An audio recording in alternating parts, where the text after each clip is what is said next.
My name is Deepak Mahtani and I come from a Sindhi background. My parents were from Pakistan before partition, and at Pakistan, because they were Hindus in a very Muslim area, they had to flee Pakistan, and with less than a couple of hundred rupees came to North India, moved then to Bombay, and within 6 months my father decided, at that time he had 2 children, I'm the youngest of 5, decided that India was not the place for him to be and not a place for bringing up family. Because he was a businessman, he decided to try his luck elsewhere.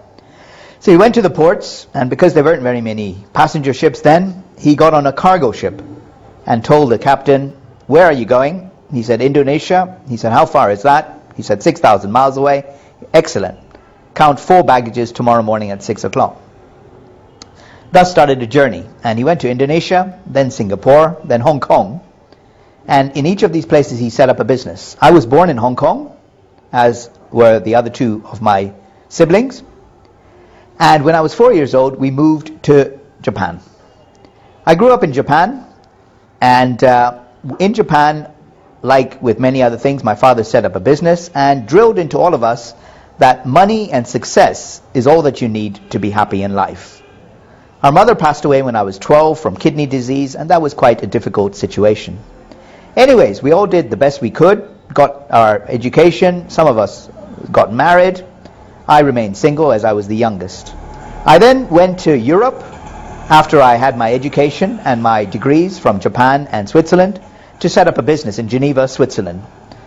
In 1981, I set up the business, and within 3 years I took the business from 0 to 4 million pounds in electronics distribution. That was very successful. I was traveling in 5-star hotels, first-class air travel. Life was very good indeed. But I had no time for God. I was working 24/7, and I pushed people out of my way just to achieve the success I wanted. And then a tragedy occurred in my life. My sister, who was visiting me for 2 weeks in Geneva, was killed instantly in an automobile crash. That was very, very traumatic for me and turned my life upside down. For 6 months I went through a major depression and started to smoke and drink quite heavily. I lost interest in the business and became even suicidal. Until one day I met another Sindhi believer in Geneva who introduced me, or tried to introduce me, to his faith, the Christian God. Initially I was very reluctant and said, "I'm not interested. I will find my God in my Eastern religions." But gradually he took me through a process and told me, "Don't reject the Christian God because of Christians or the church, but focus on the man, Jesus, and what he says, his words. And based on that, make your decision." Now I had a Bible, and in it were some red letter words in the Gospels, and I read those and gradually started to believe in this God. I made some prayers, childlike prayers, asking God to give me one good night's sleep. And after I had prayed to all the other gods, including Buddha and Allah, nobody answered that prayer until Jesus Christ. Today, I must admit, after 20 years as being a follower of Jesus Christ, He has answered every one of my prayers.